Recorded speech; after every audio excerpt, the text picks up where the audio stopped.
오늘 말씀의 제목은 이렇습니다. 한번 따라 하실까요? 하나님의 지팡이 약속과, 좀 길었나요? 하나님의 지팡이 약속과 예수 그리스도. 하나님의 지팡이 약속과 예수 그리스도, 이런 제목으로 말씀 연애를 나누기를 원합니다. 제가 사진을 한 3장 준비했는데 어디다 쓰는 물건일까요? 어디서 많이 보셨죠? 거꾸로 매달려 있고, 또 하나의 사진은 이렇게 생긴 것도 있고요, 또 하나는 이렇게 생긴 것도 있습니다. 혹시 이름이 뭔지 아십니까? 롤러코스터. 야, 권사님이 롤러코스터 하는 말에 제가 깜짝 놀랐습니다. 보통은 청룡열차 그러죠. 우리가 어렸을 때 처음 한국에 들어왔을 때 청룡열차, 나는 청룡열차로 알고 있다. 연세가 좀 지긋하시다. 그 다음에 나중에 보니까 거꾸로 매달려 가는 게 나오더라고요. 독수리 열차. 그래서 이름이 좀 바뀌나? 그랬더니 제가 미국에 가서 보니까 롤러코스터라고 하는, 원사님이 롤러코스터라고 바로 얘기해 보시네. 그래서 여러분, 삶을 살다 보니까 내가 지난번에 롤러코스터를 탔어, 막 올라갔다 내려갔다 막 힘들었다, 그런 얘기 했을 때 이제 롤러코스터를 탔다라는 표현을 씁니다. 난 이거 한번 타본 적이 있다. 타본 적이 있다. 이거 많이 안 드시네. 난 타본 적이 없다. 지금 손 안 드시는 분은 내가 저게 탄 건지 안 탄 건지 지금 기억이 잘 안 나시는 거죠. 그러면 한 가지만 더 묻겠습니다. 난 제가 왕년에는 탔는데 내가 끊었다. 요즘은 끊었다. 끊으신 분은 계시죠? 저 끊으신 분 훌륭하신 분들입니다. 저도 끊었습니다. 30대 초반에 롤러코스터를 한번 타고 끊었습니다. 30대 초반에 끊었으니까 한 14년? 너무 많이 깎았나? 어쨌든 오래전에 끊었습니다. 끊은 이유가 뭐냐면 30대 초반에 제가 여의도 순복음교회 이제 서대문에 교구장을 하고 있었는데, 교구 성도들하고 용인에 있는 자연농원 거기에 야외 예배를 갔습니다. 그랬더니 이제 그때 전도사 때인데, 전사님 우리 저거 타요. 권사님들도 타고 싶다 그러고 집사님도 타겠다고 그래서 괜찮으시겠어요? 타고 싶어요. 타자고. 그래서 성도님들 다 앞자리에 태우고 나는 맨 뒷자리에 초등학교 6학년짜리 남자 옆에 하고 같이 탔습니다. 여러분 타보셨겠지만 처음엔 이렇게 가죠. 가다가 어떻게 합니까? 올라가죠. 올라가는데 세상에 제일 힘든 게 뭔지 아십니까? 거꾸로 세워놓고 한참 있는 거야. 이거. 그것도 맨 뒤에서. 그 다음에 이제 그냥 빵 하고 시작해서 왔다 갔다 하기 시작하죠. 저는 그때 그 전까지만 하더라도 저거 돈 주고 타는 거니까 재밌다 그래서 일부러 타러 가기로 했는데, 저는 그날 이후 다시는 안 탄다 작정을 했습니다. 이유가 뭐냐면 이 롤러코스터의 맨 끝에 타서, 물론 앞에도 마찬가지겠지만 정신없이 흔들어 대는데 그 순간에 내가 할 수 있는 게 아무것도 없는 거야.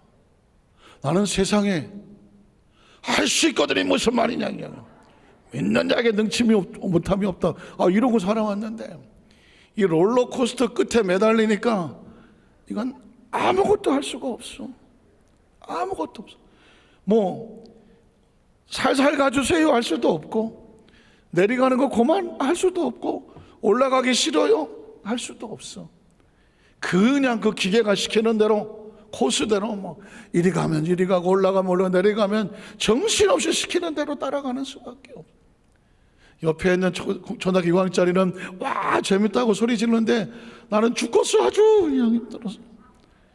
나중에 끝나는 시간도 내가 정할 수가 없어. 지가 하고 싶은 거 다 한 다음에 내려오더만. 그리고 이제 풀어주면 그때 내려와. 땅에 발을 디디면서 내가 죽어도 안 탄다. 이유는 무섭고 힘들고 이게 아니야. 저는 인간이 전제적으로 스스로 아무것도 선택할 수 없으며 스스로 아무것도 결정할 수 없다는 것. 이게 얼마나 무기력하고 무능력하고 무서운 상태인가. 그 순간에 그걸 느끼게 됐습니다. 하나님께서 우리에게 프리윌이라고 하는 자유의지를 줬다는 것이 얼마나 귀한지 몰라요. 인간은 스스로 생각하고 결정하고 분석하고 마음에 결단하고 선택을 하잖아요. 자신이 선택한 것은 선택에 대한 책임을 지는 거거든요. 그러니까 생각할 시간도 있는 것이고, 선택을 했기 때문에 거기에 자신이 땀을 쏟기도 하고 노력하기도 하고 때로는 양보하기도 하고 타협하기도 하면서 열매를 맺으려고 하잖아요. 사실 인간은 이래야 사는 거거든요. 그런데 어느 코너에 뚝 떨어져 갖고 아무것도 할 수 없는 상황이 됐을 때, 그때 인간은 처절하게 절망을 느끼는 것입니다. 여러분 삶을 살아오면서 혹시 그런 적은 없습니까? 경제적으로 큰 위기를 만났는데 내 힘으로 할 수가 없어. 위기는 왜 위기라고 말합니까? 내 힘으로 할 수 없으니까. 그때 정말 처절한 절망이 다가올 것입니다. 어떤 분은 덜커덕 병이 다가왔어. 근데 이건 의사도 어떻게 할 수가 없대. 이쯤 돼버리면 내가 뭘 할 수 있어야 되는데 할 수 없는 상황에 빠지면 그 질병으로 인하여 처절한 절망에 부딪히지 않겠습니까? 때로는 인간관계도 그렇습니다. 내가 해볼 수가 없어. 뭘 해볼 수가 없어. 그런 위치가 돼버리면 인간은 무너지는 것이거든요. 성경에 보면 모세라고 하는 사람이 그랬습니다. 모세. 이름만 들어도 정말 대단한 사람인데 모세에게 왜 그런 일이 벌어졌을까? 여러분 기억하시는 것처럼 40년을 애굽의 왕궁에서 공주의 아들로 자랐잖아요. 세상에 무서울 것이 없습니다. 왕자인데 당시 최고의 나라의 공주의 아들이니까 못할 게 뭐 있어? 권세 있어, 능력 있어, 건강 있어, 나이도 젊어, 휘하에 군사도 많아. 못할 게 없어. 어느 날 내가 한번 내 민족을 건져보지 뭐. 그런 나가서 이스라엘 민족에게 난 사실 유대 민족이야. 유대 민족인데 내가 당신들을 건져주겠어. 그랬더니 그 유대 민족이 뭐라고 말합니까? 네가 언제부터 우리 동족이라고 그랬어? 너 왕궁에서 호의호식할 때 우린 바깥에서 죽도록 벽돌만 걷어. 아니 언제부터 우리 리더자라고 와서 유세를 떠는 거야? 필요 없어 당신. 모세는 거기서 동족에게 거부를 당하죠. 내 마음이 그게 아닌데. 다음날 유대인을 괴롭히는 애굽의 병사를 뒤에서 돌로 쳐서 죽이고 모래에 가쁘다 버리고, 이 정도로 내가 당신들을 사랑해. 내가 다 건져줄 수 있다니까. 그랬더니 유대인은 뭐라고 말합니까? 큰일 났어 당신 때문에. 바로의 군사를 죽였으니 이제 누가 했다고 그러겠어? 우리가 아니겠어? 이젠 우리가 더 죽게 됐어. 신고를 해버리고 맙니다. 그랬더니 어떻게 합니까? 애굽의 바로 왕은 뭐랍니까? 아니 저놈이 기껏 키워줬더니 배신을 하네? 저놈 잡아라 해버립니다. 졸지에 모세는 스스로 선택할 수 있는 길이 없어. 도망을 치는 것밖에 없는 거예요. 그래서 어떻게 합니까? 광야로 도망을 쳐버립니다. 광야로 도망을 쳤는데 할 수 있는 거란 아무것도 없어. 목구멍이 포도청이라 이드로라고 하는 그 미디안의 족장의 밑에 사위로 들어가서 거기서 하루 이틀도 아니야 40년을 맑기도 못 알아듣는 양을 이끌면서 속절없이 세월을 보내야 되는 모세의 심정은요 이루 말할 수가 없을 겁니다. 처절하게 할 수 있는 게 없다니까. 뭘 하겠어요? 매일매일 할 수 있다면 양이나 치고 맑기도 못 알아듣는 양들하고 세월을 보내야 되는, 그 청혼의 푸른 꿈은 나날나가 버리고 무기력하고 무능력하게 80이 돼가. 외모는 초라하기 짝이 없겠죠. 머리는 백발을 날리고 온몸은 사막의 기후에 피부는 거죽만 남았을 것이고 형상도 초라할 것이고 새카맣게 타버렸을 것이고 어쩔 수 없는 상황입니다. 그런데 여러분, 이 모세에게 하나님이 찾아오셔서 야, 내가 너에게 사명을 맡기려고 하는데 이제 이스라엘 민족을 건져내자. 모세가 들을 때는 얼마나 뜬금없는 소리입니까? 한창 잘 나가고 내가 있다고 생각할 때 그때는 쳐다도 보지 않았던 하나님이 이제 찾아오셔서 나를 사용하시겠다고 말하니까 어쩌면 그동안 40년에 있었던 절망, 좌절, 열등감, 울분감, 억울함, 분노, 이게 막 한꺼번에 쏟아지겠죠. 어떻게 하시느냐고요? 모세가 하나님 앞에 이렇게 반응합니다. 출애굽기 4장 10절에 보니까 모세가 야훼께 아뢰되 주여 나는 본래 말을 잘하지 못하는 사람입니다. 이걸 어떻게 핑계를 대고 빠져나갈까 하다가 모세가 이렇게 말합니다. 하나님, 나 말 잘 못해요. 그리고 주께서 주의 종에게 명령하신 후에도 역시 그러하니 나는 입이 뻣뻣하고 혀가 둔한 생각해 보십시오. 40년 동안 양을 치는 동안에 그가 뭐 애굽의 말을 썼겠습니까? 유대의 말을 썼겠습니까? 미디안이라는 곳에 또 다른 말을 가지고 섞어 써야 되니 그 말이 안 되는 거거든요. 저도 미국에서 선교 생활을 5년 동안 해봤지만 미국에 어접스럽게 산 사람들이 오면 이런 얘기하죠. 한국말도 못하고 영어도 안 되고 아주 죽겠다고. 사실 살아보니까 그래요. 한 2년 지나니까 한국말이 생각이 안 나. 그렇다고 뭐 영어가 유창하냐? 그렇지도 않아. 그러니까 영어 썼다 한국말 썼다 대충 이제 막 섞기 시작하는 거죠. 나중에 그래서 다시 한국에 들어오면 이게 또 영어가 생각이 안 나. 사실 모세는 40년이거든요. 무슨 말을 하겠어. 그는 이미 철저하게 말을 못하는 게 아니라 의욕을 잃었고 그 마음은 처절하게 실패한 자화상과 열등감으로 스스로 무능력한 자신의 모습을 말하는 것입니다. 그 다음 절에 보니까는 야훼께서 그에게 이르시되 하나님은 모세를 선택합니다. 누가 사람의 입을 지었느냐? 누가 말 못하는 자나 못 듣는 자나 눈 밝은 보지 못하는 자가 되게 하였느냐? 나 야훼가 아니냐? 그러니 가라, 날 믿고 내가 너에게 할 수 있는 말, 내 입과 함께 있어서 할 말을 가르쳐 줄게. 모세는 지금 말을 못하는 게 아니에요. 마음에 처절한 절망과 좌절로 의욕이 없는 겁니다. 사람이 아무것도 할 수 없다고 무너져 버리면 하나님이라도 못하네. 그래서 그때 나오는 말이 뭐냐면 모세가 이르되 오 주여 보낼 만한 자를 보내소서.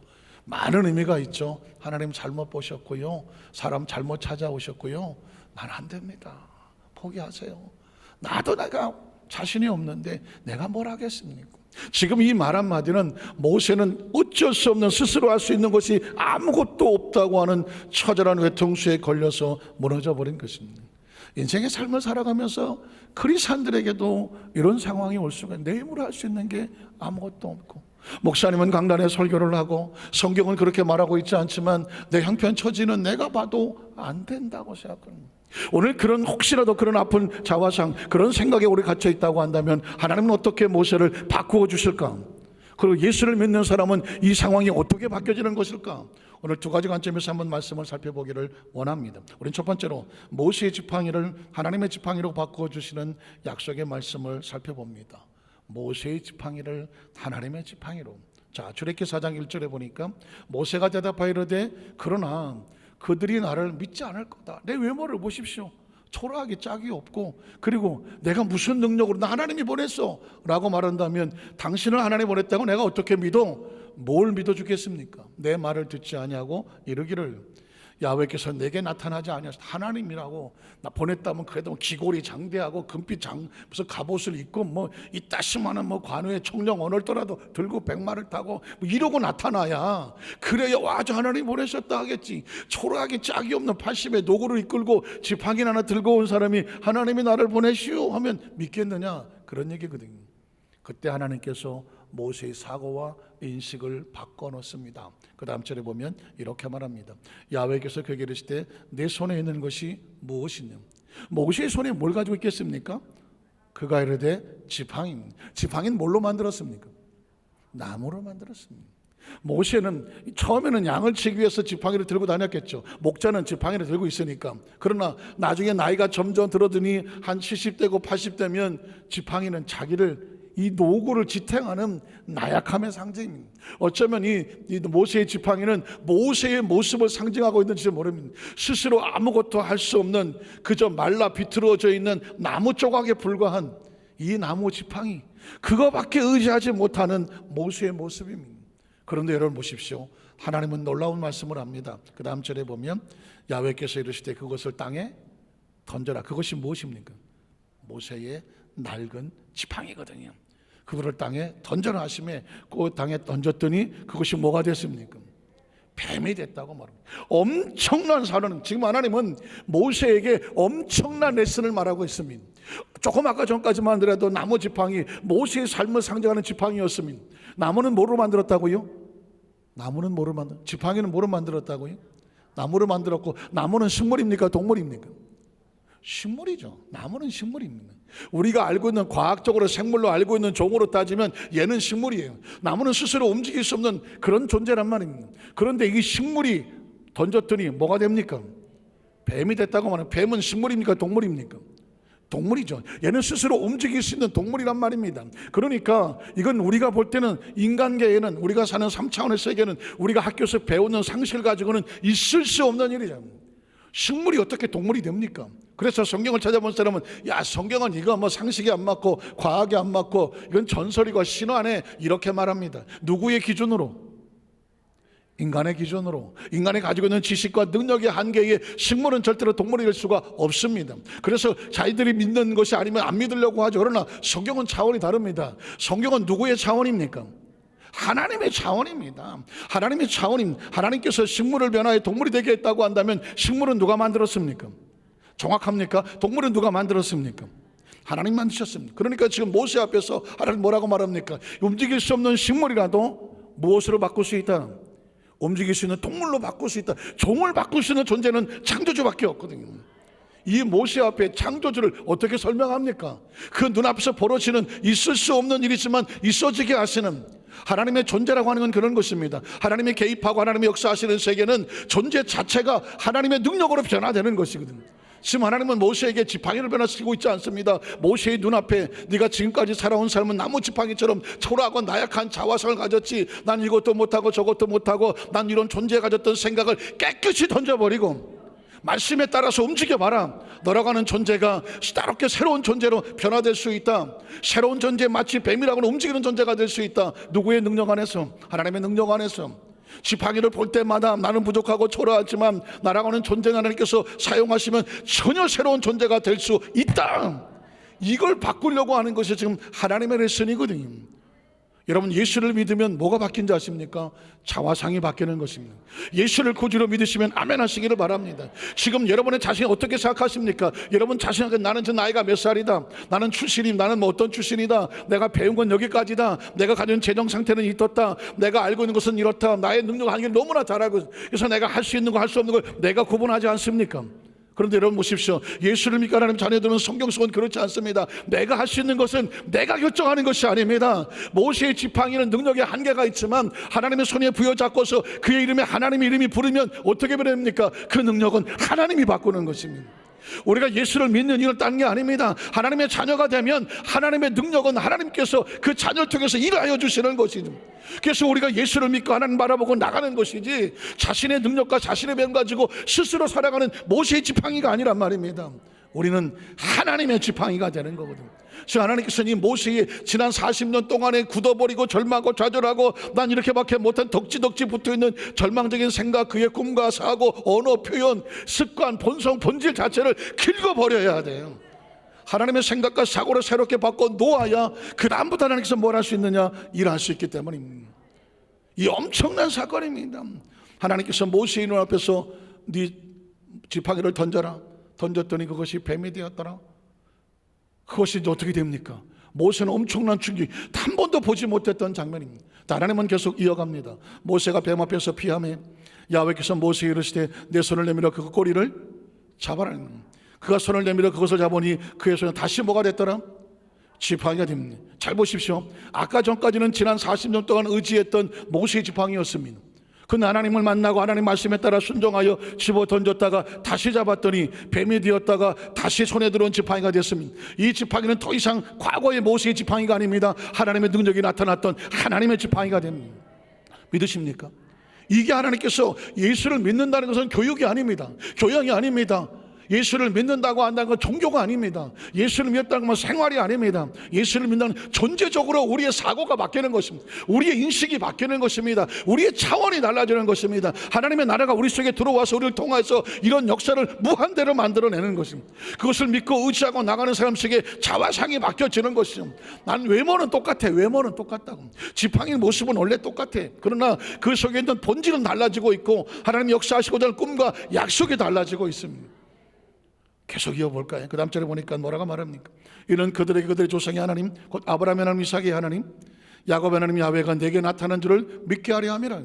이 지팡이는 이 존재적인 사고를 가지고 네 말씀 믿고 나가면 이젠 모세의 지팡이가 아니야. 하나님의 지팡이야. 내 하나님 역사하신다. 이걸 믿게 되면 뭐가 달라지느냐? 행동이 달라지고 언어가 달라지고 꿈이 달라지고 사고가 달라지죠. 주례기사장 18절 이하에 보니까 모세가 그의 장인 베드로에게로 돌아가서 그에게 이르되 내가 애굽에 있는 내 형제들에게 원래는 못 간다고 말했잖아요. 그러나 이 존재 자체 생각이 달라지니까 뭐가 달라집니까? 비전과 꿈이 달라지죠. 자신의 자화상이 달라지죠. 가겠다고 말하는 것입니다. 그들이 아직 살아있는지 알아보려 하오니 나로 가게 하소서. 이들어가 모세에게 평안히 가라 하니라. 자, 야훼께서 미디안에서 모세에 이르시되 애굽으로 돌아가라. 내 목숨을 노리던 자가 다 죽었느니라. 저는 미국에서 선교사 할 때 이 구절을 읽었는데요, 그 전에 그렇게 많이 읽었던 성경 구절이 눈에 하나도 안 들어오더니 미국에서 내 목숨을 노리던 자가 다 죽었느니라. 왜 모세의 목숨을 노리던 자가 죽어야 했을까? 모세가 사명을 위해서 나가 이럴 때 그를 방해하던 것은 누가 제거해 주십니까? 하나님이 제거하는 거예요. 그래서 우리의 생명은 사명이라고 말하고 사명자의 생명은 하나님이 보호하는 것입니다. 믿으십니까? 그런 거예요. 모세가 지금 두려워서 못 가고 있거든요. 사실은 모세가 두려울지도 몰라요. 나는 말합니다. 네가 두려워하는 것은 내가 제거해 줄게.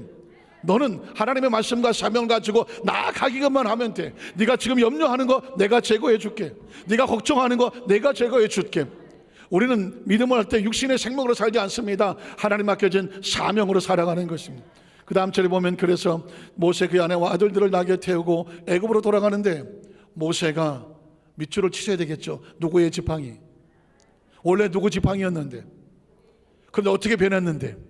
하나님의 지팡이를 살아버려요. 지금 모세를 움직이고 있는 것은 감정이 아닙니다. 기분이 아닙니다. 그의 머릿속에, 의식 속에, 사고 속에 하나님에 대한 인식이 정확하게 들어오고 나니까 자신의 정체성이 바뀌었습니다. 난 더 이상 나약한 존재가 아닙니다. 나의 80의 광야에 버려진 존재가 아닙니다. 누구도 인정하지 아니하는 말 못하는 존재가 아닙니다. 하나님의 본질이 내 속에 들어와서 하나님의 자녀가 되고 하나님의 지팡이가 되었으니 그가 붙잡고 사용하시면 지팡이 자체는 능력이 없지. 지팡이 스스로 쓰지도 못하는데, 그러나 주인이 붙잡고 지팡이를 사용하면 그 지팡이의 능력이 나타나는 것처럼 저와 여러분은 지팡이처럼 나약한 존재일지 모르지만 하나님 말씀이 붙잡고 사용하시면 우리를 통해서 누구의 역사가 나타납니까? 누구의 능력이 나타납니까? 하나님의 역사가 나타나는. 그래서 이름이 바뀌는 겁니다. 넌 더 이상 모세의 지팡이가 아니야. 누구의 지팡이야? 하나님의 지팡이가 되는. 그러니까 모세가 나이 80에 그 애굽의 바로의 군대와 맞짱을 뜨러 혈혈단신으로 올라갈 수 있어도 전혀 두려워하지 않는 이유가 뭘까요? 그의 손에 붙잡고 있는 지팡이가 누구의 지팡이는? 하나님의 지팡이잖아요. 결국 모세는 이 지팡이를 갖고 어떤 일을 합니까? 그 다음 절에 보면 야훼께서 모세에게 이르시되 너는 어찌하여 내게 부르니? 앞에는 홍해수가 있고 뒤에 바로의 군대가 왔을 때 우리가 잘 아는 것처럼 홍해수가 갈라졌더라. 홍해수가 어떻게 갈라졌는지 보십시오. 이스라엘 자손에게 명령하여 앞으로 나아가게 하고 지팡이를 들고 하나님은 홍해수를 쫙 갈라놓고 자 건너가. 얼마나 멋있겠어요. 그런데 성경에 보면 지팡이는 하나님이 가르지도 아니하고 모세가 가르지도 안 합니다. 그 가운데 움직이고 있는 것이 하나 있는데 그건 뭐냐면 지팡이였었습니다. 지팡이. 그러면 지팡이를 지금 찾아서 그거 들고 다니는데 아니죠. 지팡이는 모세의 변화된 자화상이거든. 변화된 존재의 모습인. 모세가 움직이면 홍해수는 갈라지게 되어 있습니다. 왜냐하면 그의 손에 새로운 자화상 지팡이가 있기 때문이죠. 그래서 성경은 말하기를 홍해수가 갈라질 때 계속 지팡이가 나옵니다. 지팡이를 들고 손을 바다 위로 내밀어 그것이 뭐해라? 갈라지게 하는. 지팡이가 가면 갈라지게 되어 있다니. 지팡이 능력이 아니에요. 변화된 하나님의 변화된 주신 그 믿음의 자화상을 가지고 나가면 그 앞에 있는 문제는 하나님이 해결해 주시겠다고 말합니다. 왜 꼭 두려워합니까? 왜 걱정합니까? 내 스스로 난 못하는 존재라고 스스로 셀프 이미지네이션이 난 못하는 존재라고 말하기 때문에 못 건너가는 것이거든요. 그래서 성경은 이렇게 말합니다. 너라고 하는 셀프 이미지 존재는 예전의 존재가 아니야. 하나님 변화시켜준 하나님의 지팡이야. 그러니까 하나님의 지팡이가 움직이면 하나님의 역사가 나타나는 것이죠. 그래서 홍해수가 갈라지는 것입니다. 그래서 그 다음 절을 보면 이스라엘 자손이 바다 가운데 마른 땅으로 행하리라. 모세가 바다 위로 뭘 내밉니까? 손에 뭐가 들려 있습니까? 지팡이는 뭐라고요? 모세의 새로운 자화상, 믿음으로 나가는 자화상 내밀었더니 지팡이는 저절로 누가 가르게 하느냐? 야훼께서 동풍이 밤새도록 바닷물을 물러가게 하셨다. 믿음의 사람들이 움직이니까 누가 일하십니까? 하나님이 일하시다. 우리가 하나님을 신뢰하고 하나님의 그 지팡이인 것에 새로운 자화상을 가지고 믿음을 신뢰하고 나가니까 홍해수는 하나님께서 밤새도록 일해서 열어주시더만 물이 갈라져 바다가 되고 마른 땅이 되더라. 이스라엘 자손이 바다 가운데를 육지로 걸어가고 물은 그들의 좌우에 벽이 되니 애굽 사람들과 바로의 말들 병거들과 그 마병들이 다 그들의 뒤를 추격하여 바다 가운데로 들어오는지라. 새벽에 야훼께서 모세가 일합니까? 하나님이 일하십니까? 하나님이. 야훼께서 불과 구름 기둥 가운데서 애굽 군대를 보시고 애굽의 군대를 어지럽게 하시며 그들의 병거 바퀴를 벗겨서 달리기가 어렵게 하시니 애굽 사람들이 이르되 뭐라고 말합니까? 이스라엘 앞에서 우리가 도망하자. 모세가 싸웁니까? 누가 싸웁니까? 하나님이 그들을 위해서 싸워 애굽 사람을 치는도다는. 그들이 보니까 모세는 손 하나 까딱하지를 않았는 것 같은데 그들 치는 거대한 강력한 파워와 능력이 다가오는데 자신들이 봐도 이거는 하나님의 능력이라는 것이지. 그 다음 절을 보면서 계속 성경 이어갑니다. 야훼께서 모세에게 이르시되 내 손을. 하나님이 일하시는데 나아가는 행동은 우리가 믿음의 행동을 할 때 하나님이 일하시는 거죠. 내 손을 바다 위로 내밀어서 물이 애굽 사람들과 그들의 병거들과 마병들이 다시 흐르게 하라 하시니 모세가 말씀대로 손을 바다 위로 내밀매 지팡이를 내밀매 새벽이 되어 바다 힘이 회복이 되더라. 애굽 사람들이 물을 거슬러 도망하나 야훼께서 애굽 사람들을 바다 가운데 엎으시니 물이 다시 흘러 병거들과 기병들을 덮되 그들의 뒤를 따라 바다에 들어간 바로의 군대를 다 덮으니 하나도 남지 아니하였더라. 그러나 이스라엘 자손은 바다 가운데를 육지로 행하였고 물이 좌우의 벽이 되었더라. 그날에 누가 야훼께서 이같이 이스라엘 구원하여 애굽 사람 손에서 구원하심에 이스라엘이 바닷가에서 애굽 사람들이 죽어 있는 것을 보았더라. 이스라엘이 야훼께서 애굽 사람들에게 행하신 그 큰 능력을 보았으므로 백성이 야훼를 경외하며 당연하지만 야훼와 그의 종 누구까지 믿습니까? 모세를 믿었습니다. 하나님의 사람들의 영적인 능력은 이렇게 나타나는 것입니다. 겉모습이 화려하고 멋있고 무슨 군대를 이끌고 금빛 갑옷을 입고 해서 나타나는 것이 아닙니다. 하나님이 그 속에서 기도하고 역사의 능력이 나타나니까 사람들이 믿을 수밖에 없도록 만듭니다. 이 이야기는 뭐냐면 하나님의 사람들을 이렇게 변화시키겠다는 하나님의 약속이거든요. 하나님의 약속입니다. 성경을 보면 그러면 이 사건이 도대체 구약에 왜 기록됐느냐? 하나님께서 모세를 변화시켜서 왜 이런 역사가 나타나게 하시느냐? 너희가 예수를 믿고 나면 변화되는 것은 너희의 신분과 너희의 자화상이라는 거죠. 그래서 여러분 한 가지 더 착하는 것이 육신의 자녀를 하나님의 자녀로 바꾸어 사용하시는 예수 그리스도입니다. 마치 모세의 지팡이를 하나님의 지팡이로 바꿨다는 것처럼 예수를 믿는다는 것은 교회 다니는 게 아닙니다. 예수를 믿는다는 신앙생활이 아니라니까. 예수를 믿는 건 종교생활 아니에요. 나 오늘 교회 갔다 와서가 아니랍니다. 예수를 믿고 오늘 말씀을 듣고 예배하는 가운데 뭐가 바뀌느냐? 내 의식이 바뀌고 사고가 바뀌고 차원이 바뀌고 나라고 하는 내 존재 자체에 내 자화상이 바뀌는 거예요. 우리의 신분이 바뀌는 거는 그걸 매일매일 확인하기 위해서 우리가 예배할 때마다 또 무장하고 또 무장하는 거거든요. 왜 그런지 아십니까? 여러분 아무리 예배 끝나고 세상에 나가 보십시오. 우리 의식과 사고가 또다시 보이는 게 세상이거든. 들리는 게 세상이잖아. 넌 만나는 게 세상 사람이잖아. 그러니까 말하는 차원이 세상 차원이거든. 이것도 안 되고 저것도 안 되고 이것도 눈치 봐야 되고 저것도 봐야 되고 이 계산해야 되고 저 계산해야 되고 그렇게 살다가 오면 하나님의 사람이 세상에 살다 보니까 세상과 다른 사람이 전혀 없어. 이걸 어떻게 바꿉니까? 예배하면서 바뀌는 거죠. 말씀을 듣는 가운데 다시 새롭게 바뀌는 것입니다. 자, 예수 믿으면 어떻게 됩니까? 마태복음 1장 21절에 보니까 아들을 낳으리니 그 이름을 예수라고 하라고. 예수는 뭐 하는 사람인데, 뭐 하는 분인데, 이런 그가 자기 백성을, 예수를 믿으면 하나님의 백성에 대한 소속이 달라지는, 예수님을 그대로 믿으시면 아멘 하시기 바랍니다. 예수를 믿으면 저와 여러분은 세상의 백성이 아니라 하나님의 백성이야. 내 백성이라고 말하는 거거든. 자기 백성을 반드시 찾아서 그들의 죄에서 구원하여 하나님의 축복의 통로로 만드시는 것이 예수의 이름이거든. 요한복음 1장 12절에 보면 영접하는 자, 뭘 영접합니까? 곧 그 이름을 믿는 자들에게는 뭐가 되는? 하나님의 자녀가 되는 뭘 줍니까? authority, 파워, 권세를 주시는 거란 말이에요. 그러니까 저와 여러분이 예수를 믿으면 난 교인이 아니야. 여의도 순복음 안산교회 교인이 아니라니까요.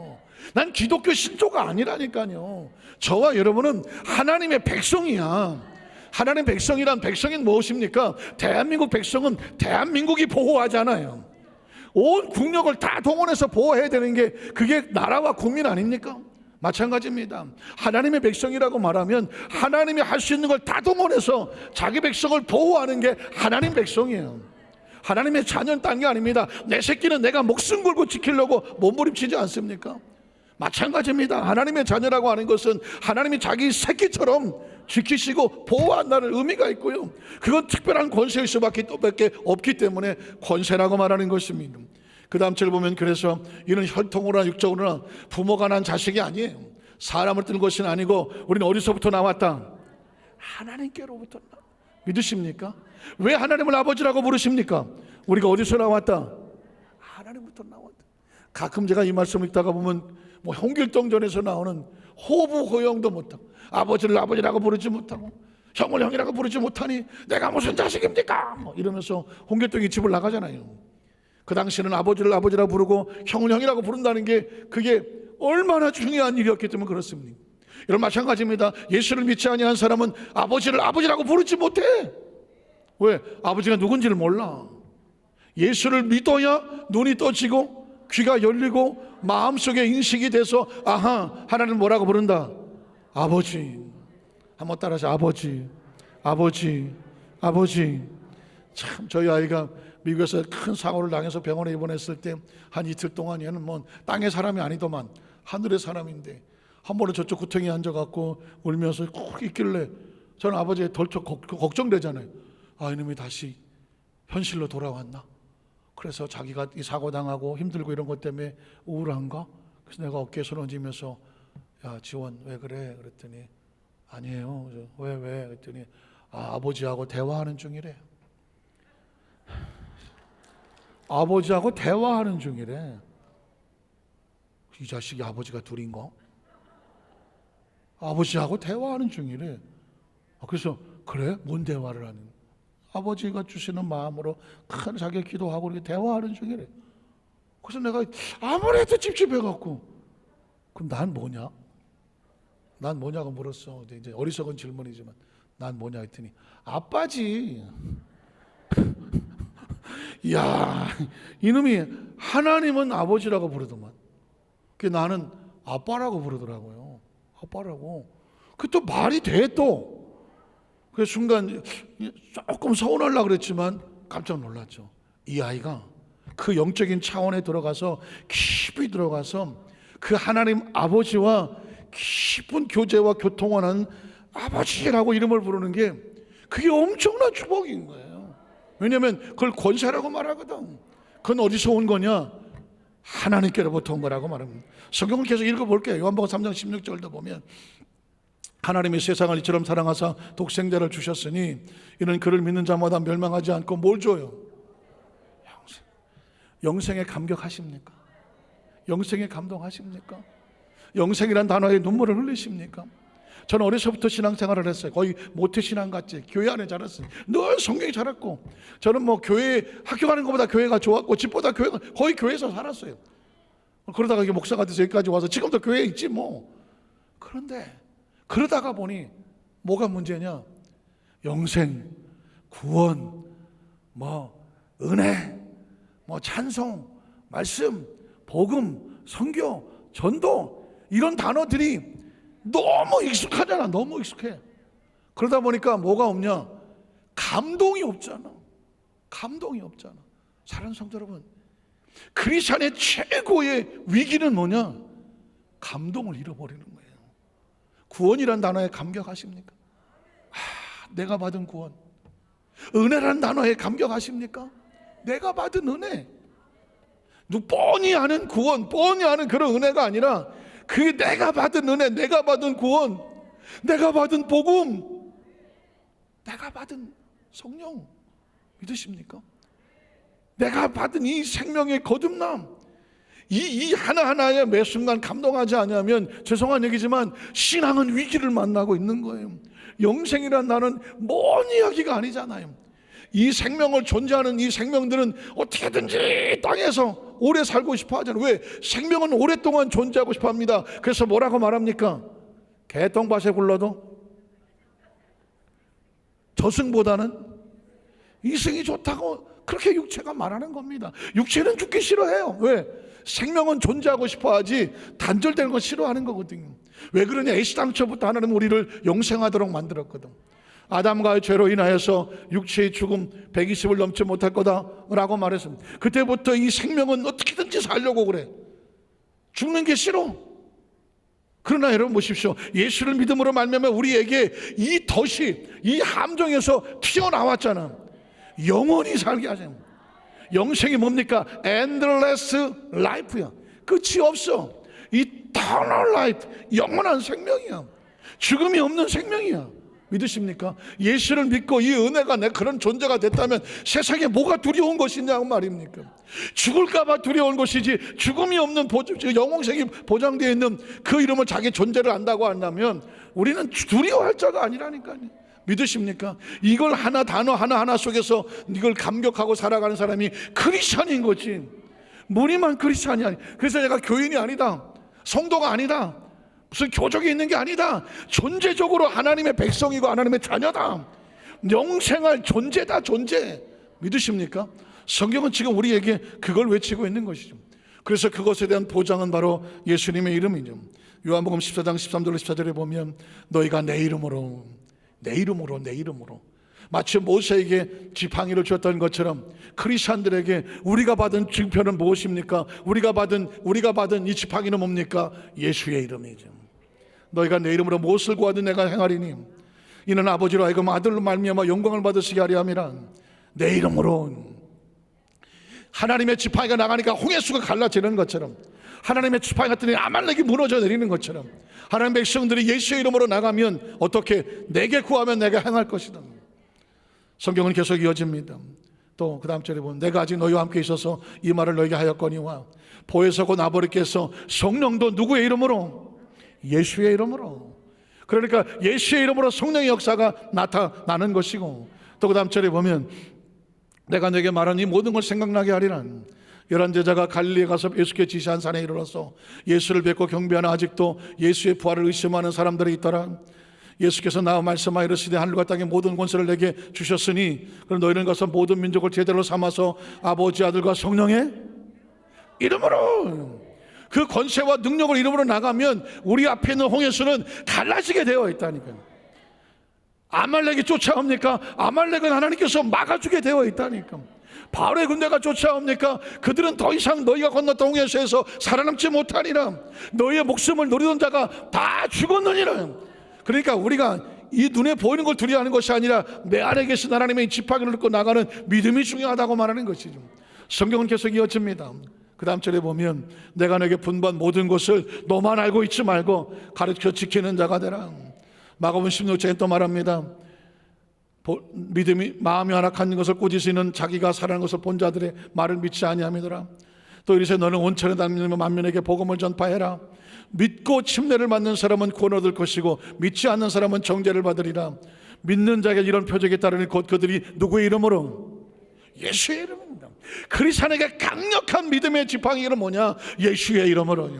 예수의 이름으로. 예수의 이름으로. 대한민국 교회가 부흥하고 성장할 때는 여기저기서 예수의 이름으로, 예수의 이름으로, 예수의 이름이 높임을 받았으며 예수의 이름이 찬양을 불러од았으며 예수의 이름으로 귀신이 떨어져 나갔으며 예수의 이름으로 병을 고쳤으며 예수의 이름으로 기도 응답을 받았습니다. 어느 순간에부터 우리가 좀 더 얌전해지고 뭔가 의식과 형식과 다양한 버라이어티한 이벤트가 벌어지면서 진짜 중요한 예수의 이름에 대한 그 권세와 능력을 혹시 잃어버리진 않았습니까? 예수의 이름이 우리에게 주어진 강력한 지팡이와 같습니다. 내 이름으로 귀신을 쫓아내며 새 방언을 말하면 뱀을 집어올리며 무슨 독을 마실지라도 해를 받지 아니하며 병든 사람에게 예수의 이름으로 손 얹으면 뭐하리라? 나으리라고 말했습니다. 베드로와 요한은 무기력했던 사람들인데 예수를 믿고 나니까, 그리고 예수에 대한 그 성령을 받고 다시 새로워지니까, 모세가 떨기나무가 불을 받았던 것처럼 오순절 망할 불을 받고 나니까 성경은 이렇게 달렸다고 말합니다. 미문에 안진뱅이가 있을 때에 안진뱅이가 베드로와 그 요한에게 뭘 얻을까 했을 때 기억하시죠? 베드로 요한이 이렇게 나 아무것도 없어, 금과 은이 없어. 그런데 내 속에 있는 게 있어. 성령을 받고 나니까 내 안에 붙잡은 게 있어. 뭐예요? 나사렛 예수 그리스도의 이름으로 일어나 걸을 지어다. 일어나 걸을 지어다고 말했거든. 병도 권세야. 사람을 무기력해서 무너뜨려서 걷지 못하게 하는 것도 권세야. 마귀의 권세야. 병의 권세야. 그러면 이 권세를 이길 수 있는 더 강력한 권세는 뭐냐? 내 이름으로, 예수의 이름으로거든. 그래서 너희가 내 이름으로 귀신도 쫓아내고 예수 이름으로 명하노니 안진뱅이로 날지어다 그랬더니, 그랬더니 묶었던 권세가 떨어져 나가니까 그 사람이 일어나 걷고 뛰고 하더라. 병이 난 게 중요하지 않아요. 예수의 이름의 능력이 중요한 것이에요. 말씀을 정리하기를 원합니다. 40년 동안 무기력하고 무능력했던 모세를 변화시켰던 것은 넌 더 이상 나무 지팡이가 아니다, 하나님의 지팡이다. 오순절 마가다락방 이전에 무기력하고 예수를 모른다고 도망을 쳤던 베드로와 요한을 바꾼 겉모습은 똑같아. 바꾸는 것은 바로 성령의 능력이 그 속에 들어오니까 예수 이름을 다시 찾은 거거든. 오늘 저와 여러분이요, 예수를 믿는다고 겉모습이 달라지진 않아. 물론 좀 달라져. 이뻐져. 예수 믿으면 이뻐집니다. 도끼가 빠지니까. 예수 믿으면 멋있어집니다. 세상이 빠지니까. 그러나 진짜 중요한 것은 겉모습은 바꾸지 않아도 우리 속에 예수 이름을 통하여 귀신이 떨어져 나갑니다. 병도 고칠 수 있습니다. 문제가 해결이 되어집니다. 이 이야기는 뭐냐? 내 속에 다시 한번 영적으로 무정을 통해 무장을 해서 들어오실 때 모습, 나갈 때 모습 똑같을 거예요. 그러나 이 안에 나는 새로운 존재, 하나님의 자녀된 존재, 주의 백성된 존재, 변화된 자화성을 가지고 예수 이름을 선포하며 예수 이름으로 나가십시오. 성경은 말합니다. 모세가 나갈 때마다 길이 열렸던 것처럼 예수 이름으로 나가는 그 백성들에게 그의 앞길을 열어주리라. 저와 여러분이 가진 이 권세를 가지고 매 순간마다 분초마다 이 광야 같은 세상에서 승리하고 또 승리하시기를 주님의 이름으로 축원합니다. 기도하겠습니다. 하나님 아버지,